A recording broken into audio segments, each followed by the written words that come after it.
벽기도해 주시겠습니까? 기도하겠습니다. 하나님 감사합니다. 이렇게 저희가 다시 또 모여 주님께 예배드리고 또 찬양드리고 또 주님의 말씀을 듣고 주님에 대해서 더욱더 알아갈 수 있는 시간을 허락하여 주셔서 정말 감사드립니다. 하나님, 저희가 또 한 주간의 삶을 살아오면서 저희가 각자 살아온 각자의 삶을 들고 이렇게 예배 시간에 참석하였습니다. 하나님, 저희가 정말 한 주의 삶을 돌아볼 때 각자의 바쁨 속에서 또 각자의 고민거리와 각자의 걱정들이 있었을 줄 믿습니다. 하나님, 그 각자의 고민들을 하나님께서 어루만져 주시고 위로하여 주시옵소서. 하나님, 정말 요즘 세상 속에서 저희를 향한 비난과 저희를 향한 세상 사람들의 시선이 저에게 아픔으로 다가올 때가 많습니다. 하나님, 그 가운데서도 저희는 항상 주님을 바라보면서 그 모든 것들을 저희가 잘 하여야 하고 또 잘 감당할 수 있도록 저희에게 힘을 주시옵소서. 하나님, 저희가 저희의 삶을 살아가면서 저희의 각자의 믿음을 지켜가는 것도 정말 중요하지만 저희의 주변의 사람들에게 조금 더 시선을 돌려서 그들의 삶도 보살필 수 있는 제가 될 수 있게 해 주옵소서. 하나님, 또 오늘 말씀을 통하여서 저희가 하나님에 대해서 더욱더 알아갈 수 있게 하여 주시고 저희가 또 한 주간 저희의 믿음을 지켜나갈 수 있는 힘을 얻어갈 수 있는 시간을 저희가 누리길 원합니다. 하나님, 오늘 또 부어주실 은혜를 기대하며 이 모든 말씀을 예수님 이름으로 기도드렸습니다. 아멘. 아멘. 아멘. 아멘. 예, 오늘은 히브리서 11장 33절서부터 34절 제가 먼저 읽겠습니다. 히브리서 11장 33절서부터 34절. 그들은 믿음으로 나라들을 이기기도 하며 의를 행하기도 하며 약속을 받기도 하며 사자들의 입을 막기도 하며 불의 세력을 멸하기도 하며 칼날을 피하기도 하며 연약한 가운데에서 강하게 되기도 하며 전쟁에 용감하게 되어 이방 사람들의 진을 물리치기도 하며. 오늘 말씀의 제목은 이 두 구절 가지고서 연약한 가운데 강하게 되기도 하며 아마 이 에스더 말씀을 가지고 나누는 것 같아요. 그래서 오늘은 윤지연 사모가 말씀을 전하겠습니다. 네, 안녕하세요. 오늘 말씀은 저희가 히브리서 11장 지금 이제 믿음에 대해서 계속 해오고 있잖아요. 근데 제가 작년 3월부터 저희가 대면 예배를 못 하게 되면서 시간이 많아지니까 집에서 우리 샤니아 자매님의 권고로 말씀을 이제 쓰기 시작했단 말이에요. 예. 그래서 말씀을 쓰다가 쭉 써 나가다가 이 에스더 말씀에 가서 당시 저희가 히브리서 시작한 지 얼마 안 됐었는지 준비하고 있었는지 할 때 이 말씀은 히브리서의 믿음장하고 관련해서 묵상을 좀 해봐야 되겠다 하고 이제 간단히 정리를 한 적이 있었어요. 그래서 지난주에 다시 이 말씀 정리해 놓은 거를 꺼내서 보다가 마침 그 전주에 저희가 용주 형제 하기 전에 히브리서 11장 33, 34절을 이제 그 전주에 했었잖아요. 그래서 그 말씀 가운데 연약한 가운데서 강하게 되기도 하며 이 구절이 특히 마음에 이렇게 다가오더라고요. 그러면서 제가 이제 든 주제는 이제 저희가 참 믿음이라는 것에 대해서 계속 말씀을 나누고 있는데 어떻게 하면 한 사람 개인에게 닥친 위기가 하나님 나라의 위기를 풀 수 있는 열쇠가 될까? 네, 열쇠가 될까? 사실 지난주 용재 형제님이 말씀 나눌 때 제가 잠깐 그 쉐어링하면서 나중에 저한테 "그게 참 숙제였다." 이런 얘기를 한 적이 있었어요. 내 자신의 내 안에서 일어나고 있는 일들, 혹은 내 주변에서 일어나고 있는 지극히 개인적인 일들과 또 이 세상, 바깥 세상과 하나님의 나라가 다 긴밀하게 연결되어 있을 텐데 그것이 어떻게 밀접하게 관련돼 있고 그것을 연결시키는 고리들이 뭘까? 이제 이런 게 저한테는 굉장히 숙제였다 이런 얘기 잠깐 한 적이 있는데 이 말씀도 에스더를 보면서 그런 생각들을 염두에 두고 한번 묵상을 해 봤어요. 지금 이 인제 에스더라는 그 여자죠. 당시에 그 여인에게는 이제 여러 번의 위기가 다가오는데 제일 먼저 인제 성경이 다루고 있는 에스더서가 다루고 있는 인제 어 위기는 지금 아직 안 해도 돼. 얘기할게요. 그 부모 세대의 위기예요. 예. 자세히 나오진 않지만 이제 그 모르드게를 소개하면서 잠깐 2 장에 나오는데 그 이 부모 세대 에스더의 부모 세대는 이제 그 바벨론이라는 나라의 포로로 느부갓네살 왕 때 바벨론에 이제 포로로 잡혀간 유대인들이죠. 그래서 그때 에스더의 부모도 포로로 잡혀 갖고 다른 많은 사람들과 함께 또 여기 등장하는 이제 모르드게라는 사람도 포로로 잡혀갔는데 그리고 이 에스더서가 쓰여진 그 시기가 그 포로로 잡혀간 이후에 1차 포로 귀환과 2차 포로 귀환 그 사이의 공백기예요.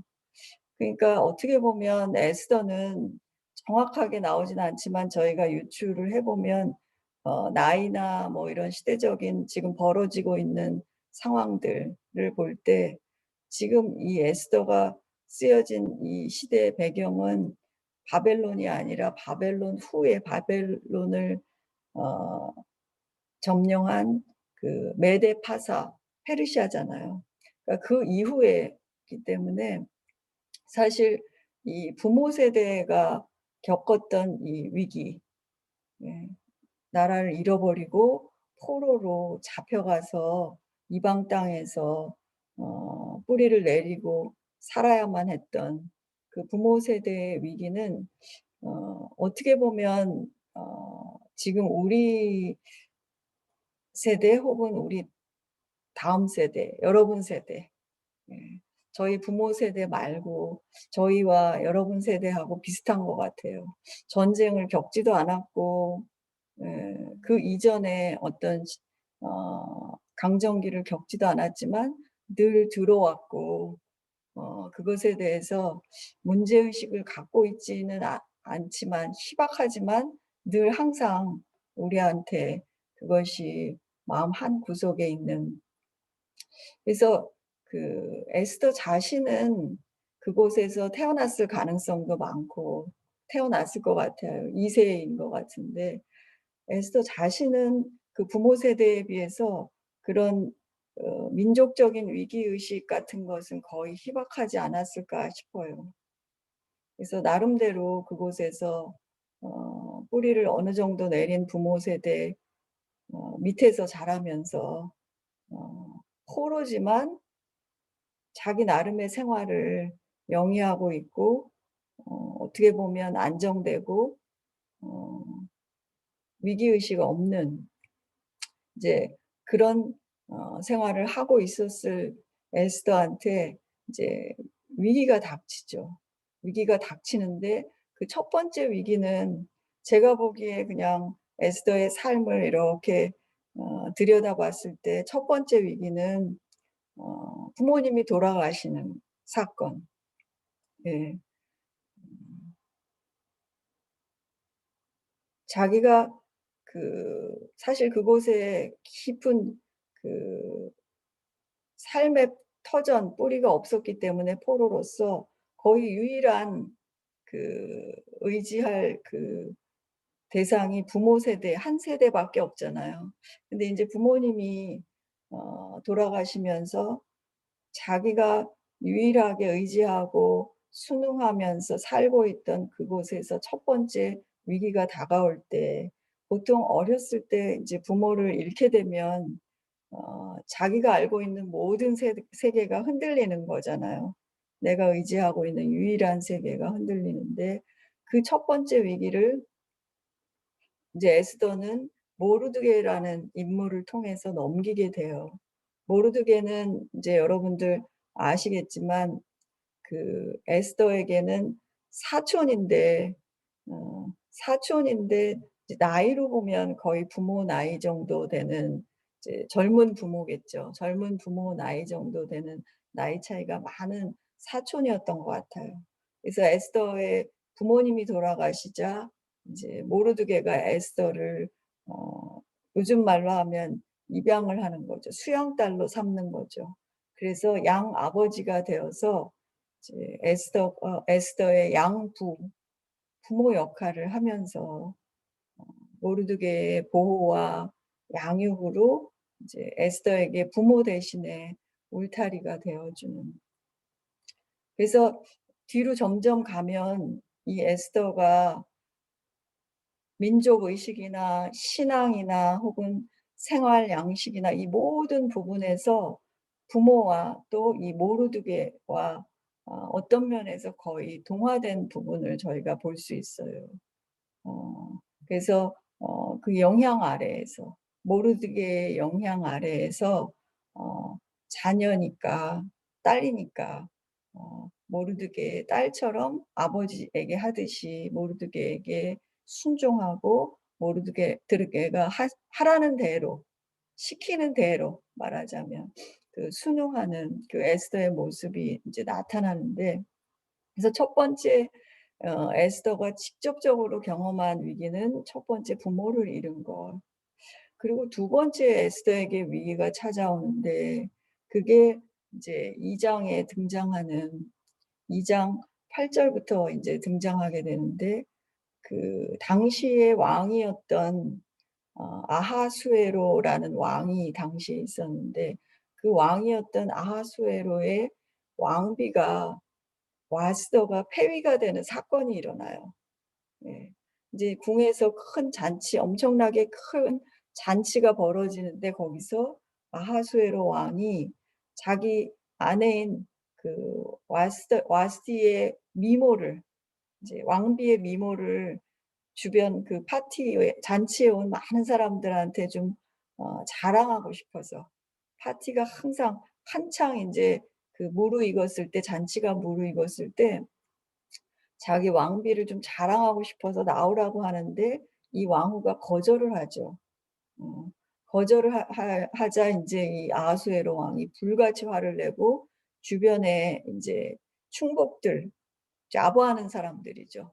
그 충복들의 조언을 받아 가지고 왕후를 폐위를 하죠. 내쫓는 거예요. 궁에서 폐위를 시키고, 그다음에 폐위가 된 왕후의 자리를 시간이 조금 지나서 다른 사람으로, 이제 '새로운 왕비를 맞아야 되겠다.' 해 가지고 어 많은 아름다운 젊은 여자들을 궁으로 모으게 돼요. 끌어모으게 돼요. 그래서 두 번째 에스더에게 찾아온 개인적인 위기는, 신기하게도 이 왕후가 폐위되는 사건으로 인해서 에스더에게 개인적인 위기가 찾아오는 거죠. 전혀 예상하지 못했던. 나름대로 편안한 안정된 삶을 모르드게 밑에서 살고 있었던 에스더에게 폐위라는 국가적인 사건에 서 비롯된 여파로 에스더도 이제 왕궁에 끌려가게 되는 거예요. 뭐 끌려갔다기보다는 그 어 끌려간 게 맞겠죠. 왕궁에 불려가게 된 거죠. 예. 그리고 거기서 이제 후궁의 후보에 오르는 한 무리의 이제 여인들 속에 들어가는 거죠. 그래서 여기서 보면 안전한 집, 안전한 어떤 모르드게의 보호, 울타리를 이제 처음으로 떠나는 거예요. 네. 근데 떠나는데 사실 떠나서 왕궁에 들어갔지만 여전히 에스더는 영적으로 또 심리적으로 몸은 부모를 떠났지만 우리가 실제로 뭐 어렸을 때 학교를 멀리 간다든지 유학을 간다든지 심지어 결혼을 해도 몸은 부모를 떠났지만 여전히 영적으로 심리적으로 그 그늘 아래 영향력 아래 있는 경우가 많이 있잖아요. 그래서 여전히 모르드게의 말에 순종하면서 그 영향력 아래 있게 돼요. 그중에 이제 단적인 게 뭐냐면 대표적인 게 이제 모르드게가 에스더에게 너가 거기 궁에 가더라도 유대인인 것, 출신 성분에 대해서는 밝히지 말아라라는 주의를 주고 에스더는 그 말을 마음에 받아들여서 자기가 유대인인 것을 드러내지 않죠. 근데 이제 여기서 보면 에스더의 성품이 어떤 성품인가가 드러나는 장면들이 이제 몇 구절 몇 구절씩 나오게 되는데 에스더의 성품이 처음에 모르드게가 에스더를 자기 수양딸로 삼았을 때도 에스더는 굉장히 용모가 아립답다 그랬어요. 아름답고 예쁜 아이였던 것 같아요.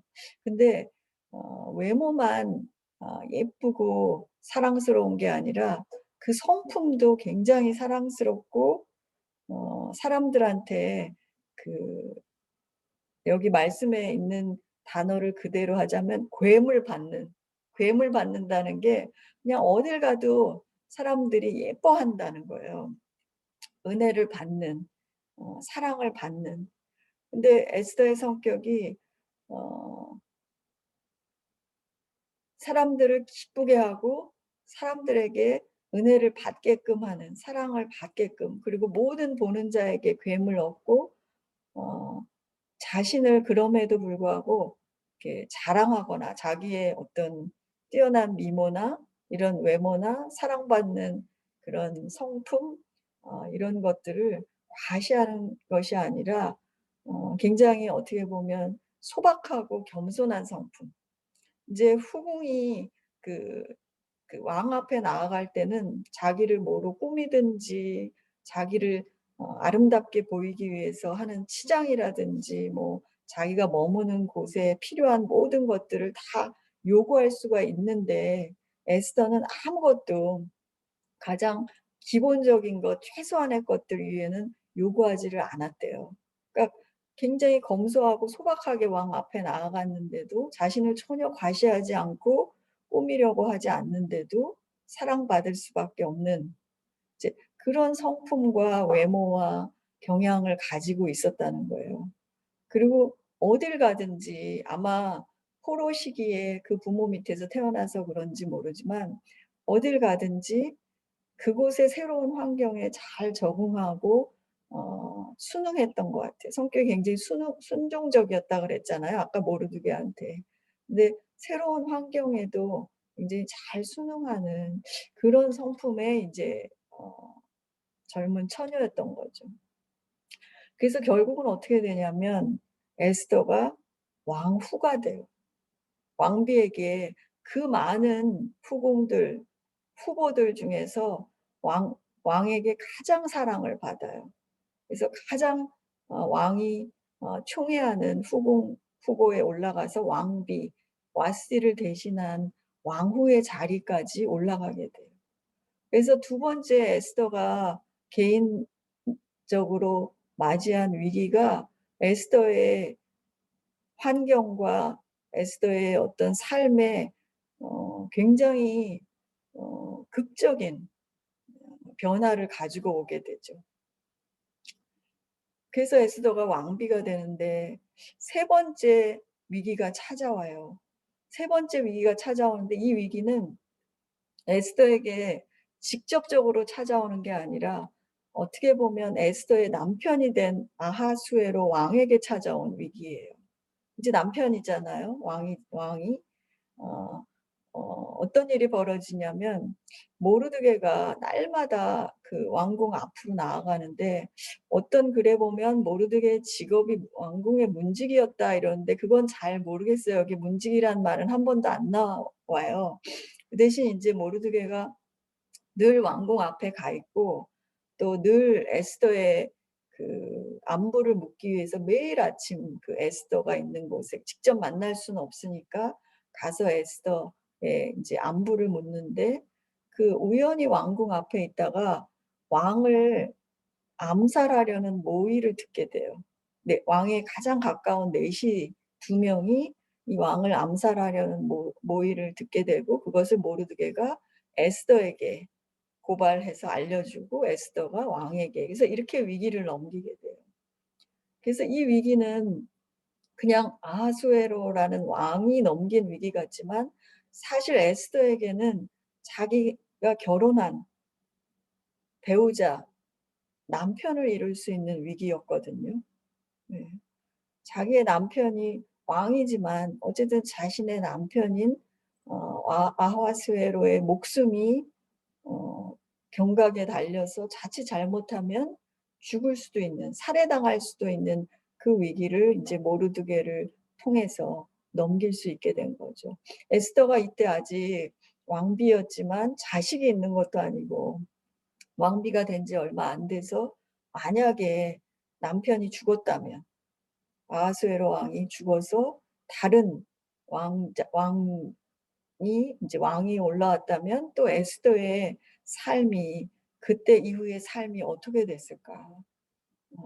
우리는 상상할 수는 있지만 잘 모르잖아요. 그래서 세 번째 개인적으로 에스더에게 온 위기를 모르드게를 통해서 넘기게 돼요. 이게 그냥 한 나라의 어떤 역사인 것 같지만 이게 에스더 개인에게는 가장 자신과 밀접하게 연관되는 그런 사건들인 거예요. 그리고 이제 네 번째 찾아오는 위기가 하만이라는 사람. 한 권력욕에 사로잡히고 잔인하고 굉장히 교만한 인물이에요. 이 하만이라는 사람의 유대인 말살, 유대인들을 당시 그 왕국의 메데파사에 살고 있는 전 지역에 살고 있는 유대인들을 한날 한시에 다 죽여버리려는 말살하려는 계획으로 인해서 찾아온 위기예요. 사실 이거는 에스더 개인의 위기이기도 하지만 유대인 전체 유대 사회의 위기가 찾아온 거죠. 그래서 제가 여기까지 쭉 그냥 이야기식으로 했는데 지금 잠깐 말씀을 몇 구절만 찾아보죠. 4장 8절부터 17절까지 요거는 좀 읽어보면 좋을 것 같아요. 우리 4장 8절부터 17절까지 말씀을 띄웠는데 저 유미자매님이 낭낭하게 한번 읽어주실래요? 4장 8절 예. 읽겠습니다. 또 유다인을 진멸하라고 수상궁에서 내린 조서 초본을 하닥에게 주어 에스더에게 보여 알게 하고 또 그에게 부탁하여 왕에게 나아가서 그 앞에서 자기 민족을 위하여 간절히 구하라 하니 하닥이 돌아와 모르드게의 말을 에스더에게 알림해 에스더가 하닥에게 이르되 너는 모르드게에게 전하기를 왕의 신하들과 왕의 각 지방 백성이 다 알거니와 남녀를 막론하고 부름을 받지 아니하고 안뜰에 들어가서 왕에게 나가면 오직 죽이는 법이요 왕이 그자에게 금규를 내밀어야 살 것이라. 이제 내가 부름을 입어 왕에게 나아가지 못한 지가 이미 30일이라 하라 하니라. 그가 에스더의 말을 모르드게에게 전하매 모르드게가 그를 시켜 에스더에게 회답하되 너는 왕궁에 있으니 모든 유다인 중에 홀로 목숨을 건지리라 생각하지 말라. 이때 내가 만일 잠잠하여 말이 없으면 유다인은 다른 데로 말미암아 노임과 구원을 얻으려니와 너와 내 아버지 집은 멸망하리라. 내가 왕후의 자리를 얻은 것이 이때를 위함이 아닌지 누가 알겠느냐 하니 에스더가 모르드게에게 회답하여 이르되 당신은 가서 수산에 있는 유다인을 다 모으고 나를 위하여 금식하되 밤낮 3일을 먹지도 말고 마시지도 마소서. 나도 나의 시녀와 더불어 이렇게 금식한 후에 규례를 어기고 왕에게 나아가리니 죽으면 죽으리이다 하니라. 모르드게가 가서 에스더가 명령한 대로 다 행하니라. 네, 감사합니다. 네, 여기 보시면 아까 그 하만이라는 인물이 그 권력의 눈이 머니까 판단이 흐려져 가지고 잠시 동안 이제 이 모든 세상이 자기를 중심으로 돌아가는 듯한 착각에 빠져서 실제로 그렇게 할 수 있을 것 같았는데 순식간에 인제 그 상황이 역전돼서 추락하는 그런 대표적인 인물이거든요. 근데 이때는 인제 하만이 기세가 등등하니까 유대인을 다 진멸하려고 왕에게 뇌물을 주어 가면서까지 이제 조서를 만들어서 다 보낸 거예요, 이미. 그래서 이 조서가 왕의 조서가 내려졌기 때문에 돌이킬 수 없는 거죠. 그때 인제 그 모르드게가 에스더에게 어 하는 말과 에스더의 답변, 그 내용이 지금 인제 읽은 내용인데요. 두 번에 걸쳐서 이루어지는 거죠. 첫 번째 9절 이제 8 절부터 어 11 절까지, 11 절, 12 절까지는 이제 모르드게가 이 일을 에스더에게 알리면서 뭐라 그러냐면 어 저에게 부탁하여 왕에게 8 절에 "왕에게 나아가서 그 앞에 자기 민족을 위하여 간절히 구하라." 이렇게 하잖아요. 그러니까 평소에 그 모르드게가 에스더에게 무언가 지시가 아니라 뭐 말을 하면 에스더가 거기에 순종했다 그랬잖아요, 아버지니까. 실제 양육을 했고 영적으로 또 심리적으로 가장 의지하고 의존되어 있는 관계가 모르드게와 에스더의 관계인데, 모르드게가 에스더에게 "왕에게 나가서 이 일을 구하라. 간절히 구하라." 이렇게 얘기를 해요. 이거는 두 사람이 직접 마주보고 하는 얘기가 아니라 인제 시종을 통해서 전하고 또 다시 전하고 이렇게 중간에 시종을 통해서 전달되어지는 대화예요. 그랬더니 인제 에스더가 그 말을 듣고 곰곰이 생각해 보고 한 답변이 11 절이에요. 그 말이 뭐냐면 "내가 아무리 왕후지만 왕 앞에 그냥 내 마음대로 자의적으로 나아갈 수가 없다. 그렇게 나아가면 거의 십시일반은 죽음을 당한다는 거예요. 그게 왕실의 법도라는 거예요. 그 어느 누구도 아무리 가까운 왕비라고 할지라도 왕에게 함부로 자기 마음대로 나갈 수가 없다. 그리고 왕이 나를 찾은 지가 30 일이 지났다. 11 절에. 왕과 내가 만난 지가 30 일. 남편이지만 30일 동안 만나지 못했기 때문에 왕이 자기를 부를 수 있는 가능성이 없다는 거죠.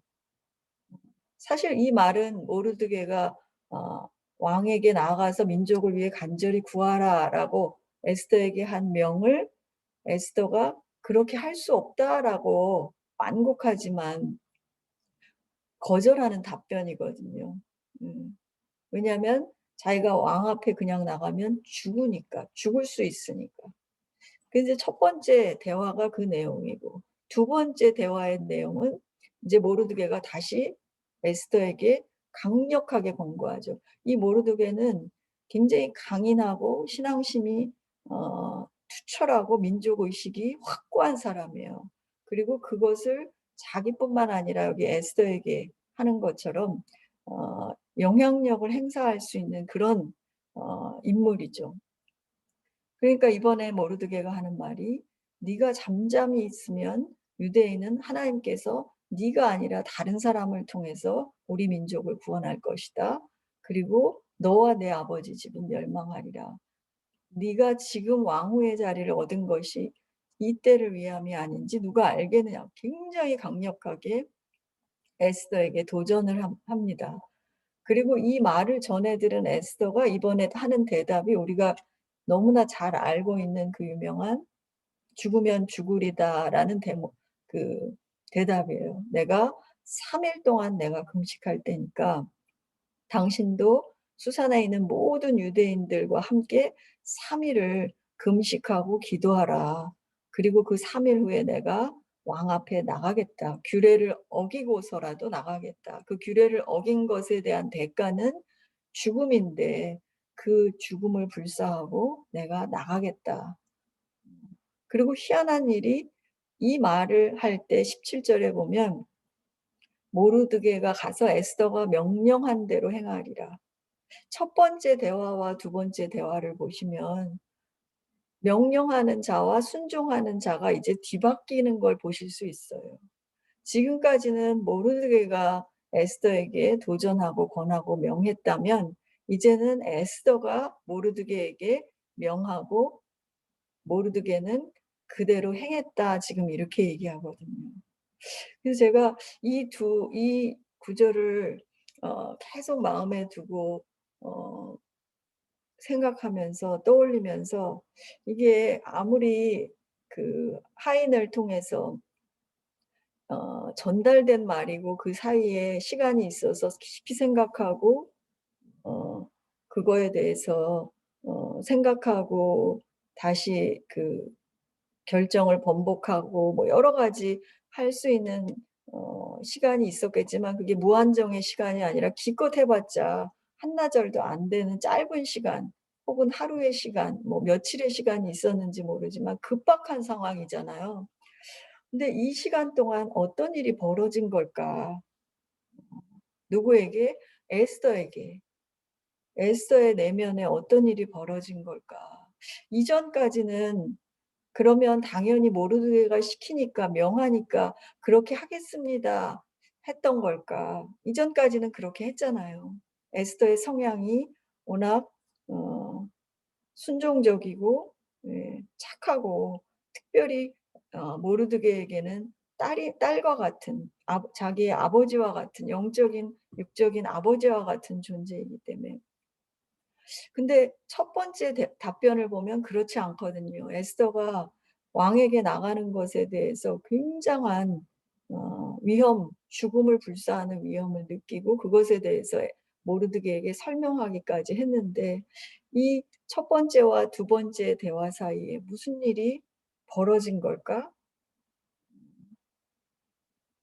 에스더에게 놓인 선택은 이거예요. 하나는 왕 앞에 나가서 규례를 어기고 나가서 죽임을 당하든지 또 하나는 유대인이라는 것을 속였지만 언젠가 드러나서 유대인들과 함께 유대인들이 진멸당할 때 함께 죽임을 당하든지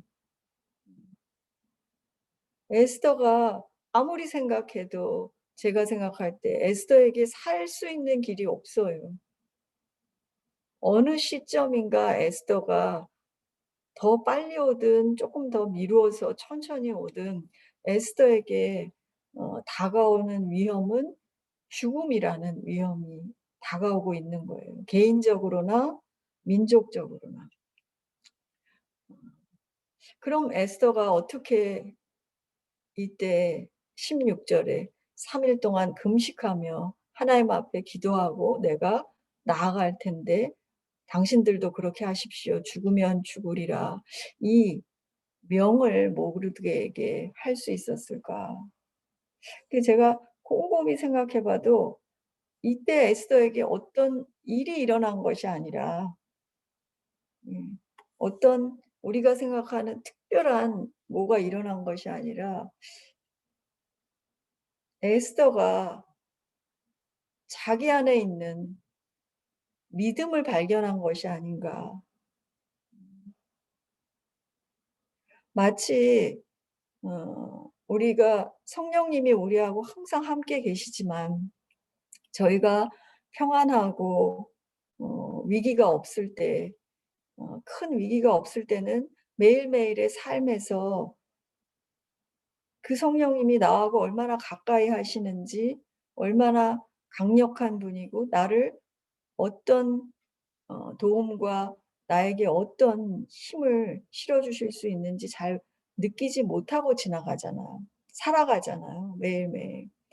그런데 정말 위기가 닥치고 어떤 선택과 결단의 순간이 왔을 때는 그리고 내가 그것을 성령님께 하나님께 의지하고 매달리기로 작정하는 순간 성령님께서 내 안에서 강력하게 역사하시는 것을 저희가 경험할 때가 있어요. 마치 전쟁에 나가지 않을 때는 우리가 날카롭고 단련된 칼을 사용할 필요가 없어서 부드러운 천에 감아두는 것처럼, 그렇지만 그것이 항상 위기의 순간에는 사용할 수 있도록 준비되어 있었던 것처럼 에스더에게 이 믿음이 있었구나. 지금까지는 에스더가 만난 여태까지 앞에 몇몇 나열했던 그 에스더가 만난 위기들은 일종의 아버지와 같은 모르드게의 영적인 그런 영향력, 또 보호, 울타리, 그리고 자기가 가지고 있는 좋은 뭘까요? 성품, 환경과 사람에게 이렇게 자기가 잘 순응하는 강점이죠. 어떻게 보면.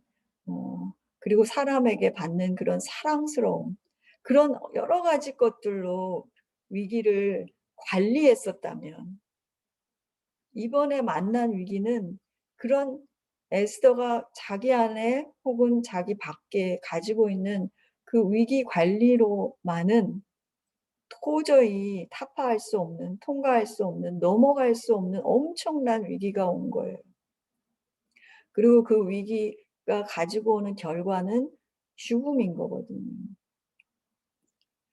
그래서 제 마음에는, 제 생각에는 이때 에스더 안에 있었던, 지금까지는 빛을 발하지 못했지만 이런 선택과 결단의 순간이 왔을 때 회피하지 않고 부딪히고 나아가니까 그 안에 있었던 그 믿음이 이제 드러나기 시작하고 발견되어진 것이 아닌가.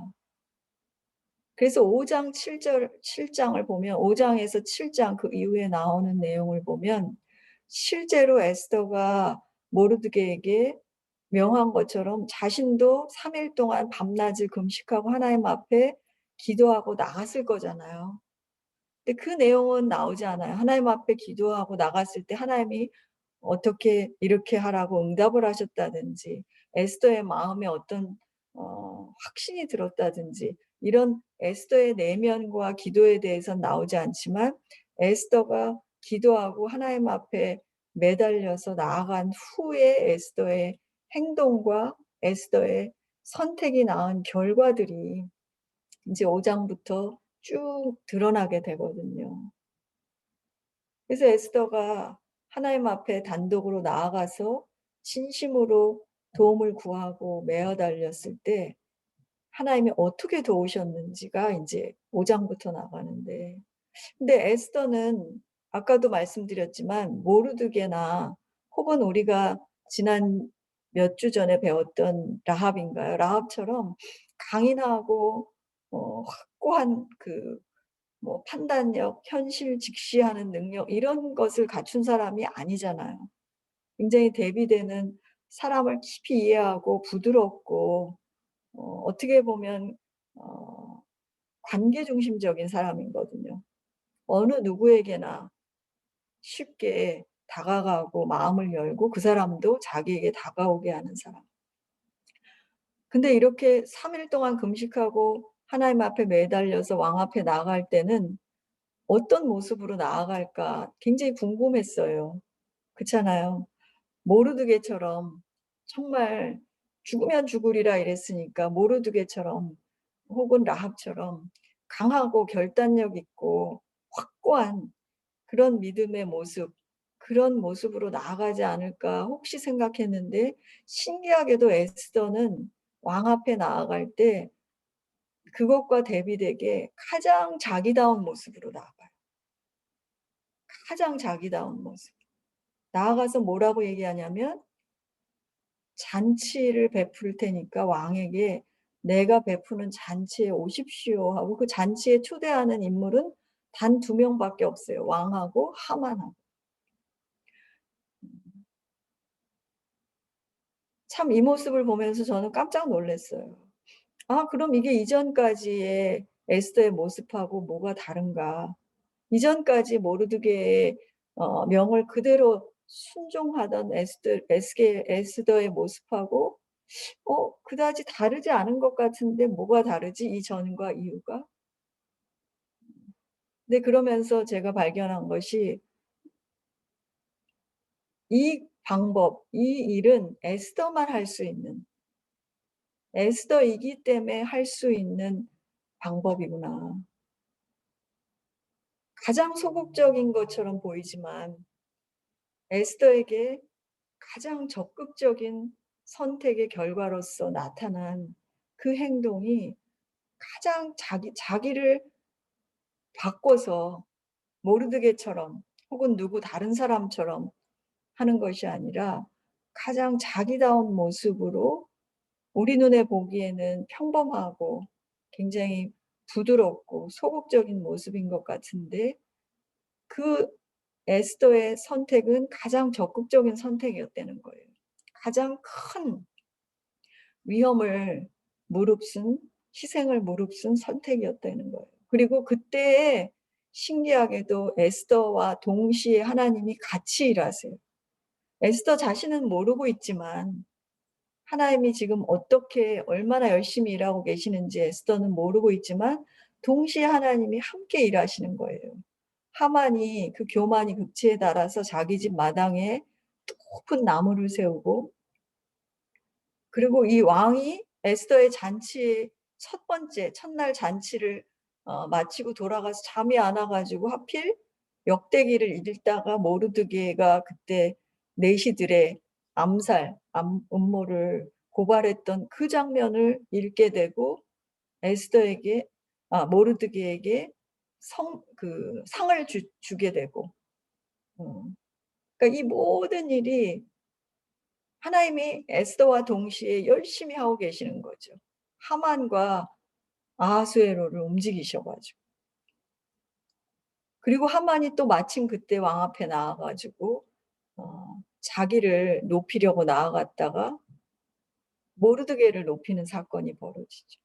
그래서 에스더의 선택과 하나님이 하시는 일이 동시에 일어나면서 결국은 에스더가 두 번째 잔칫날 왕 앞에 엎드려서 자기 민족의 유대 민족의 생명을 구하고 자신의 생명을 구하고 하만의 음모가 드러나고 하만이 모르드게가 달리려고 했던 그 나무에 달리게 되고 유대 백성 모든 유대 백성의 생명이 구원이 돼요. 그러면서 에스더의 모습이 부드럽지만 가장 자기다운 부드럽고 소극적인 것처럼 보이지만 단호하면서 결단력 있는 리더의 모습으로 바뀌어 가요. 그래서 한 사람의 그거는 안 할게요. 한 사람의 정말 연약하고 어린 포로의 자녀에서 자신도 포로죠. 유대인의 당시 모든 유대인의 생명을 구하는 일에 뛰어든 강인한 왕후가 뭐예요? 왕후라면 그 나라 모든 백성의 어머니와 같은 사람인데 강인한 어머니로 이 에스더가 변모하는 것을 볼 수 있는 장면들이 그 이후로 쭉 이제 펼쳐져요. 그래서 저는 히브리서 11장 아까 우리 처음에 읽었던 33절, 34절에 만약에 에스더의 이름을 넣어서 구절을 다시 연결한다면 어디다 넣을까 가만히 생각해 보니까 34절에 넣으면 좋을 것 같아요. 34절에 연약한 가운데서 강하게 되기도 하며 이 구절에 믿음으로 에스더는 하나님 앞에 금식하며 부르짖어 자기 백성의 생명을 위해 기도하고 원수 앞에 맞서 나아가 연약한 가운데서 강하게 되기도 하고. 그래서 저희가 마지막으로 한 가지만 짚고 넘어가고 싶은 것은 우리 삶에서 오늘의 삶에서 지극히 개인적인 삶에서 다가오는 현실의 문제들을 어떻게 우리가 믿음의 차원으로 가져갈 것인가. 예. 어떻게 보면 나의 가장 연약한 부분이고, 예, 약점이 될 수 있는 부분도 하나님이 강하게 하시면, 사용하시면 믿음의 차원으로 한 단계 승화시켜서 하나님이 영적인 사람으로, 리더로 하나님께서 사용하신다는 거예요. 그리고 그것이 단순히 어떤 다가온 위기, 문제 해결뿐만이 아니라 나에게 다가온 위기, 문제 해결뿐만이 아니라 내가 이해하고 인식하지 못하는 순간에 하나님 나라의 위기와 연결되어서 그 하나님 나라의 위기를 푸는 열쇠가 될 수도 있다. 예.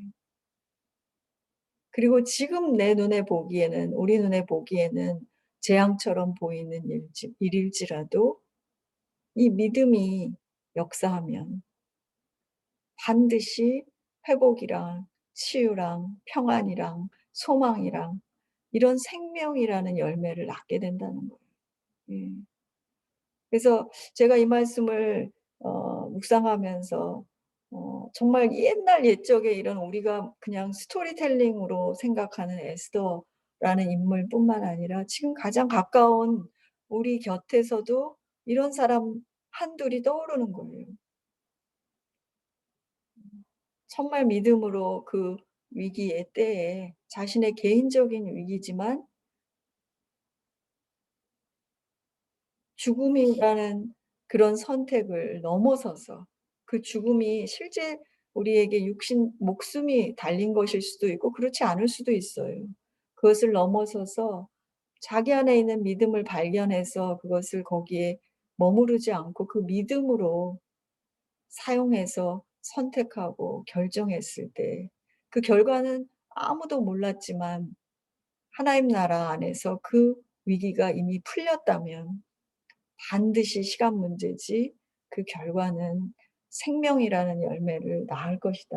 그래서 믿음은 정말 말씀처럼 살아있고 움직이고 성장하고, 그래서 때로는 위기의 순간에 진짜 발견되기도 해서 이런 에스더와 같은 찬잔한 화로에서도 뜨거운 불길이 일어나서 주변 사람과 어쩌면 하나님도 놀라게 하는 그런 놀라운 역사를 한다라는 것을 히브리서 11장을 보면서 저도 깊이 다시 한번 묵상하게 됐고 오늘 에스더를 통해서 나누어 봤습니다.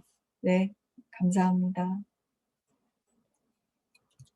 예, 우리 헌신 찬양하고 우리 윤지원 사모 오늘 말씀 기억하면서 기도해 주겠습니다. 우리 1절만 하겠습니다. 1절만. 내게 있는 모든 것을 아낌없이 드리네. 사랑하고 의지하며 주만 따라 살리라. 주께 드리네. 주께 드리네. 사랑하는 구주 앞에 모두 드리네. 기도하겠습니다. 나 여호와가 말하노라. 너희를 향한 나의 생각은 내가 아나니 재앙이 아니요 곧 평안이요 너희 장래에 소망을 주려는 생각이라. 너희는 내게 부르짖으며 와서 내게 기도하면 내가 너희를 들을 것이요 너희가 전심으로 나를 찾고 찾으면 나를 만나리라. 아버지 하나님, 저희의 위기의 때에, 아니 평안할 때라도 하나님을 전심으로 찾고 부르짖고 주님 앞에 나아갈 때 우리 안에 있는 믿음을 발견하게 하시고 정말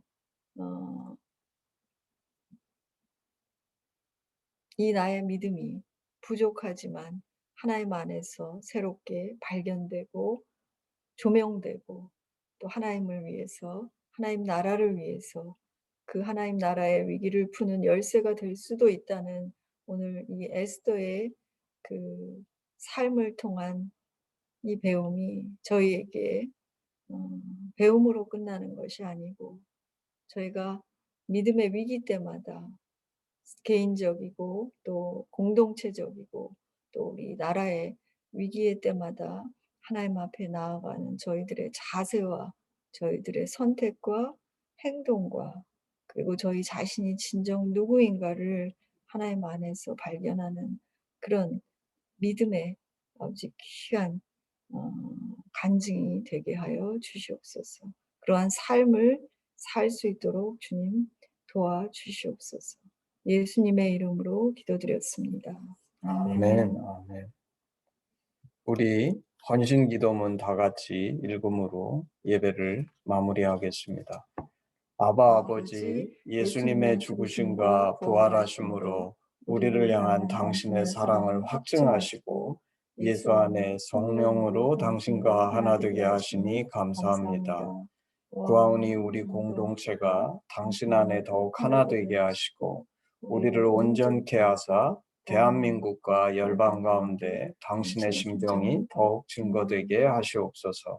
나라와 권세와 영광이 아버지께 영원히 있사옵나이다. 아멘. 아멘. 예, 예배를 마쳤습니다. 우리 1, 2분 브레이크 한 후에 우리 나눔하겠습니다.